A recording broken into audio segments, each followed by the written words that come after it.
Morning. ഞാൻ ഇന്ന് പറയാൻ പോകുന്നത് ഹുണ്ടായി സേഫ്റ്റി ഫീച്ചേഴ്സിനെ കുറിച്ചാണ്. മാരുതിനെ വെച്ച് നോക്കുമ്പോൾ നമുക്ക് മൈലേജാണ് മാരുതി ഏറ്റവും കൂടുതൽ നോക്കുന്ന മൈലേജിനെയാണ് നോക്കുന്നത്. പക്ഷെ നമ്മുടെ ഹുണ്ടായി വണ്ടിയിൽ മൈലേജിനെക്കാളും ബിൽഡ് ക്വാളിറ്റി കൂടുതലാണ്. പിന്നെ ABS വിത്ത് EBD വരുന്നുണ്ട്. പിന്നെ ഹിൽ അസിസ്റ്റൻറ്റ് കൺട്രോളും പിന്നെ മെയിനായിട്ട് 6 എയർ ബാഗ്സ് വരുന്നുണ്ട് സ്റ്റാൻഡേർഡായിട്ട്. മാരുതിക്കാണെങ്കിൽ 6 എയർ ബാഗ്സ് വരുന്നില്ല.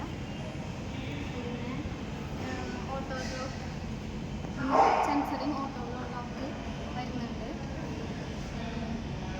നമ്മുടെ കയ്യിൽ പിന്നെ SOT ആണ് വരുന്നത്. മെയിനായിട്ട് 14 ടയറായിട്ടുള്ള പാർട്സുകൾ നമുക്ക് വരുന്നുണ്ട്. അതിന് നമ്മൾ ഹ്യുണ്ടായി ടൈം കൊടുക്കുന്ന ഒരു ഇതാണ് SOT വരുന്നത്. പിന്നെ എക്സ്റ്റൻഡ് വാറണ്ടി വരുന്നുണ്ട് നമ്മുടെ കയ്യിൽ. 3 വർഷം 1,00,000 കിലോമീറ്റേഴ്സാണ് നമ്മൾ വാറണ്ടി സാധാരണ കൊടുക്കുന്നത്. ഹ്യുണ്ടായി അത് 4 വർഷത്തേക്ക് എക്സ്റ്റെൻഡ് ചെയ്ത് കൊടുക്കുന്നുണ്ട്. മൊത്തം 7 വർഷമാണ് നമുക്ക് വാറണ്ടി കിട്ടുക. പിന്നെ നമുക്ക് വരുന്നത് ADAS Level 2 ഫീച്ചേഴ്സ് വരുന്നുണ്ട് നമ്മുടെ കയ്യിൽ.